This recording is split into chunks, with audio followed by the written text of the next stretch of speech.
like being on top of a line just before dropping in is always the special moment, because that's the moment where, first of all, it's the most beautiful. You see all the mountains around you, and that's kind of the magical moment. But at the same time, that's the moment where you have the most stress because you're about to drop in.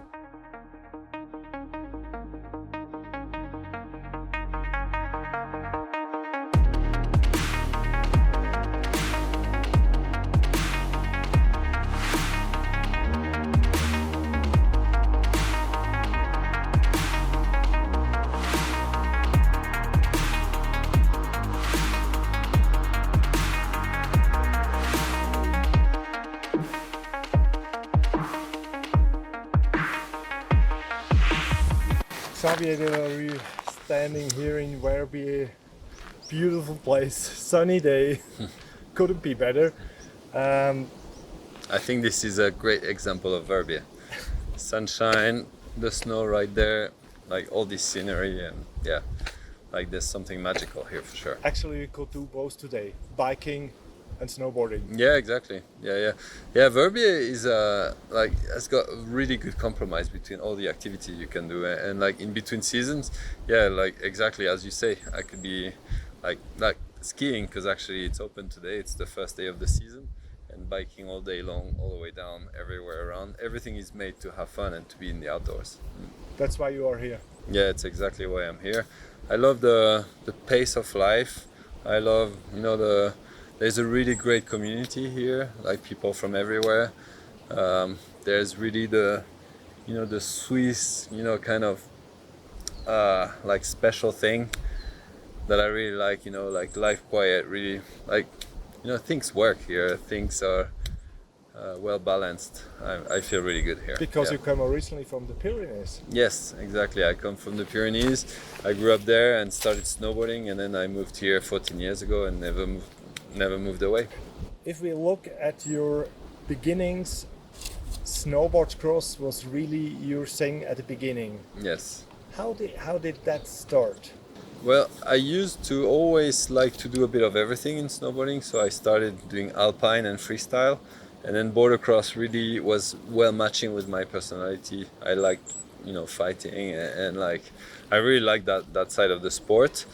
But at the end, free riding was always the ultimate goal. I always remember from a very early age looking at the mountains in the background and saying and thinking, like seeing lines and thinking that I wanted to go and ride them. And it was really, really special. And before it felt unimaginable, and then all of a sudden, it became more and more possible. And then one day it became my job. So yeah, my dream came true in a way. And you have been a 3 times world champion in snowboard cross. No, 4 times world champion in snowboard cross. Yeah. And then later on I started 2008, 9. It was 2002, 3, 7. And then came the Freeride World Tour. No, sorry, 2001, 2, 3, and 2007 world champion in border cross, and then on the Freeride World Tour 2008, 9, 10. Yeah. This was the beginning of the Freeride World Tour. Yeah, exactly. So you started together with Nicolas Hellwoods, or? Well, Nicolas Hellwood started here in Verbier, actually, on the Bec de Ros in 93 or 90, I think 95. Yeah, because it was supposed to be the 25th anniversary last year. And that was the first ever big freeride competitions. And for many years, there's been independent competitions. So Nicolas has been running quite a few of them. So I've been knowing Nicolas for many years. And then in 2007, he put a structure around everything. So he created the Freeride World Tour. And you won it 3 times in 2008, 9 and 10. Yeah, exactly. That's when you really became a big name. Yeah, I think when I started winning this competition, it matched well with all the filming career that I had at the same time. So I developed like both together. So it really took my name to a better place for sure. And when started Big Mountain Snowboarding? You mean in general, or? In general. I think Big Mountain Snowboarding has been there for quite a while, since I think the beginning of the 2000s, even late 90s. In the American videos, they used to show a lot of, Alaska riding. Like that was kind of the big thing, which was big in snowboarding. And then before that, if you think in skiing, steep skiing started in the 60s, 70s, a lot in Chamonix, like a lot in Europe, and then it's been getting around the world. And then I think that slowly these cultures have merged together. So nowadays, like the Alaska kind of steep riding, the steep riding in the Alps, free riding, it's all kind of one world where everything matches together. Yeah. But Xavier Delerue brought it to another level. Well, tell us a little bit about. Yeah, when like at my beginnings, I was always frustrated because I really loved mountaineering. I loved climbing. I loved being in the mountains, and I loved free riding as well. And I was always shocked how different those worlds were. Yeah. Like the alpinist, he would never dress like a snowboarder. He would never use the techniques of a snowboarder. And for a snowboarder to use an ice axe or crampons and a rope, it was like, oh no, that's too crazy. Two different worlds. Yeah, exactly. And for me, it was really like joining those two passions together and taking the best out of them to reach new places in a way. Yeah. So that was a progression, I think. Yeah. And also, I think in those years, split boarding came along and got developed with better gear. And yeah, I think it's kind of a great evolution in outdoor sports to always pick up the best from other sports, mix them together, and then get new possibilities and access new zones more easily, more like in a more safe way. And I think that's kind of always a quest that's endless. Like I think nowadays a lot of people, well, first of all, nowadays people mix alpinism, everything. They mix all these techniques. It's become a normal thing. But now they even bring in paragliding, snow kiting, like all these different sports, and you get crazy results, like crazy adventures, and you can achieve incredible stuff. Yeah.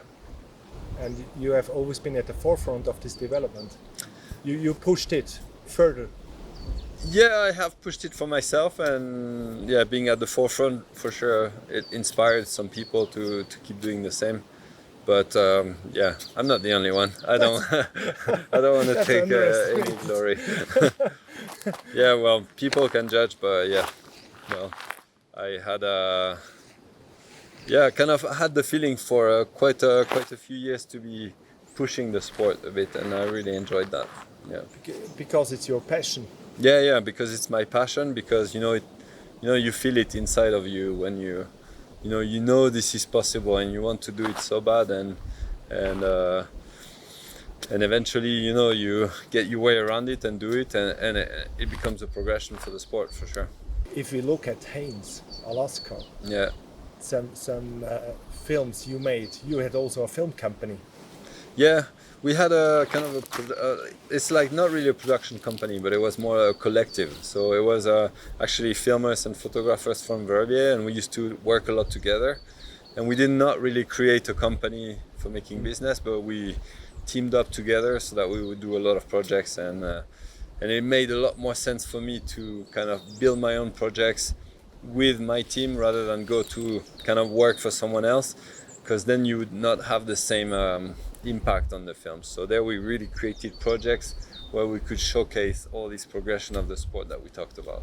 You did this wonderful how-to series, so you want to spread your knowledge to younger people, and on the other hand you did really crazy things. And if somebody, or if your daughter comes, she's 15 now, and if she says, hey father, I want to do same lines or risky things, what is your answer? It's a very tricky question, because of course having a daughter is exactly what you say. Like, it puts in perspective the risk you take and what you learn from it and what you can lose from them. And I think it's been actually quite interesting, because having my daughter has changed my mind on this. I used to be really on the edge, be quite abrupt about teaching children and thinking, no, we should not do that, it's not good. But then having seen my daughter progress, it's been really eye-opening for me, because I've been bringing her from an early age into steeper line and seeing how she reacted and taking it step by step, and it's been such a good way of teaching her self-responsibility and taking the right decisions and not let the emotions take over when you're in a line. Because you said it's a mix, it's always analysis, intuition. Yeah, exactly. Like, it's not just learning the books and following the techniques, following what you need to do. It's also listening to your heart, but it's not only that as well. And I think listening to the mountain. Yeah. If you look at Mount Cook, New Zealand, yeah, how long you had to wait. Yeah. And you have to wait, and you have to wait quite often, and you need to also turn back very often. You need to, be patient. You need to rush sometimes. It's like, it's not just a given. It's not. You've been into avalanches. Yeah, I've been into one big avalanche. Actually, we actually see it's just there. Yeah, it's like in this big angle slope, and it took me 2 kilometers down the mountain. 2 kilometers. 2 kilometers, like over 1,000 vertical meters, and it was basically a miracle that I survived. And so I learned a lot from you this. Had your Yeah, it was the beginning of ABS, of them getting around, and people at the time didn't think they worked really well, and especially on snowboarders. Yeah. So I had one, and I didn't use it too much, but it was the third day I was using it, and lucky. Yeah, no, there was a lot of fortunate events which made me survive it in a way. Like, so the morning, of the accident, I had a friend of mine who had seen a client of his go in an avalanche and come out with the ABS on the surface, and then he told me about it. I was like, oh, so that works better than I thought. And then another friend was there explaining me how it works and stuff. And then I went on a helicopter, did the full session, and in the afternoon. Even Xavier de la Rue recommends to take a helmet, to have ABS. Yeah, for sure. Yeah, ABS I use all the time. Helmets too. I've had on very easy terrain. 3 years ago, I touched a rock and ended up hitting my head with a big hole into my helmet, and that was not doing something crazy at all. So in the mountains, I think that's definitely a lesson. The more you freeride for many years, the more you realize that it's just about, like, when you're up there is risk. It will happen one day or another, and you need to play with it all the time, and you need to always prevent it and create kind of a way of functioning, of analyzing, which takes a really long time to build. Was this also the reason to produce the how-to series? So dealing with risk was always something really tough for me, because every year, I would do some films and then show them in the fall, and everybody would be telling me, oh, you're crazy. Yes, you had always a crew around you. Yeah, I always had a crew. Of course I did. Together with risks. Yeah, and we always did things really step by step, but that there's still quite a big level of risk. Yeah, and you're up there, and it's the mountains, and in the mountain, even if like a big expert tells you it's perfect, you can go, there will be no avalanche. I've seen that so many times, and then the whole mountain goes down. It's like never 100%, and that slowly goes into your head, and you learn to deal with risk in a way, and it's something that's painful. Dealing with risk has always been a big thing in my career, and it's something that really came from the inside, but it's something also which was very difficult to carry. And like for me, with the evolution of the career, after a while, it has become more and more difficult to have a lot of risk. So I know I've been like a lot more inspired in the last few years, instead of doing another big expedition, to share my content, and kind of, I have a daughter, and I see her consuming content online, on social media and things, and I was like, maybe we could do, maybe I could do something which brings something, and which is a bit more timeless. Yeah. Tell us about the moment before your departure, when you stand on the summit. Yeah. Like being on top of a line just before dropping in is always the special moment, because that's the moment where, first of all, it's the most beautiful. You see all the mountains around you, and that's kind of the magical moment. But at the same time, that's the moment where you have the most stress, because you're about to drop in. You have all the information in your head, of what you need to do, what the risks are, and you don't know what's going to happen. Line of the line. Yeah, and you need to stay cold-minded, and you need to say, okay, now it's time to go. And that's always very tricky, and I find that always you start going and then you make 2-3 turns and then it becomes a lot better because you're in something that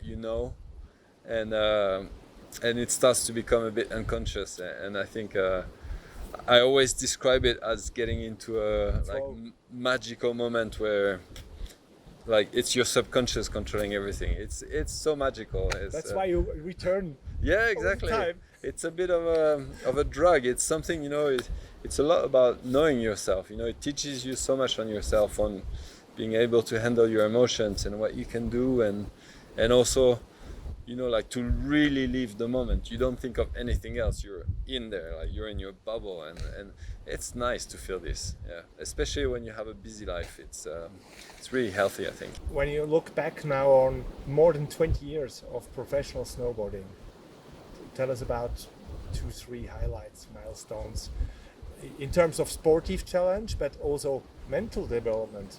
Yeah. Because behind Xavier there is also, if we look at the sustainability podcast, there is also a mental or social development. Well, basically, I've always been really, I've always loved nature. It's always been important to me, and I've always kind of been trying to be careful, but I've always felt a bit guilty from, the fact of traveling so much around the world, from being a sponsored athlete, kind of having companies use me to sell products in a way. So I always thought, I cannot speak about the environment. And then a few years ago here in Verbier, I met Johan Rockström, who is the director of the Potsdam Institute. And he's been really changing my way of seeing things, because he's not a hardcore environmentalist. He's got the knowledge. He's basically got all the data from all the science around the world, and he puts it together and gets it around the world. So that's he made the Paris Agreement, he advises all the worlds of states, and he gives all the predictions on climate. He challenged your thinking. Yes, he challenged my thinking, but at the same time, sometimes you think about a subject and you don't know it very well, and then it makes you scared, so you prefer to forget it.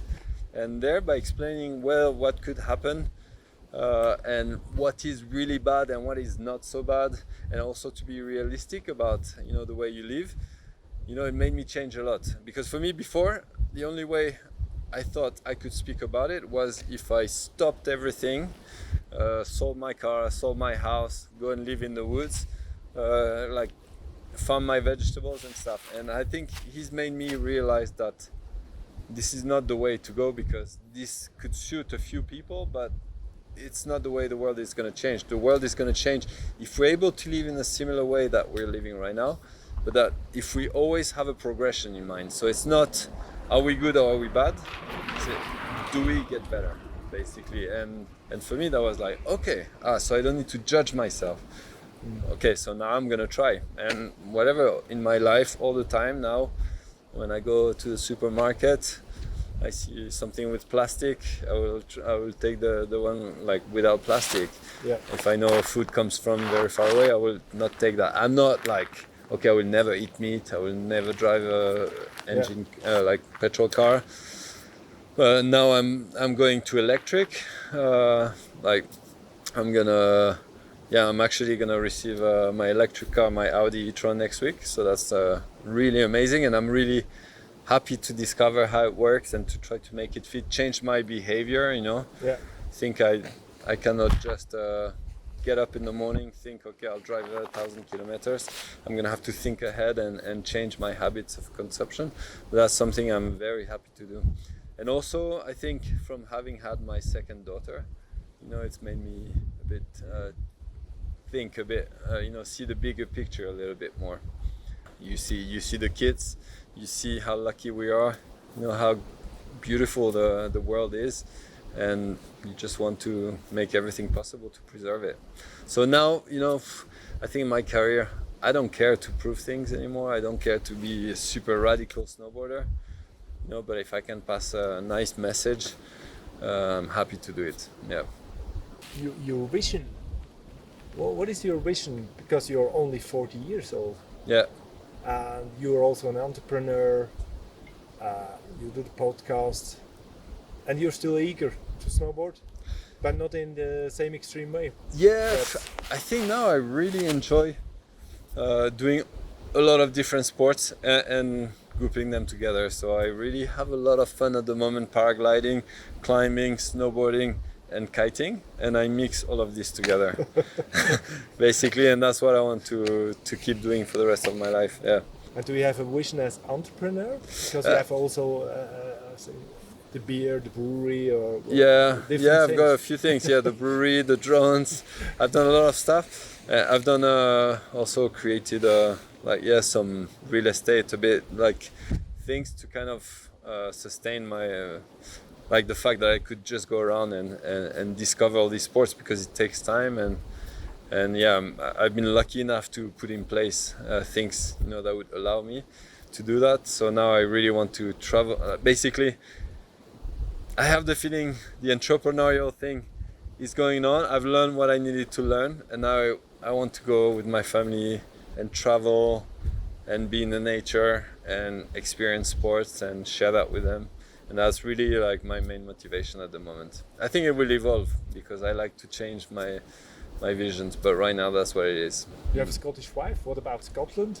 Nature Scotland? The nature in Scotland is amazing. Yeah, for sure.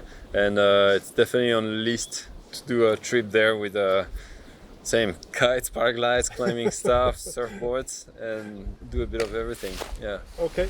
Yeah. Thank you, Xavier. Thank you very much. And all the best luck. Thank you.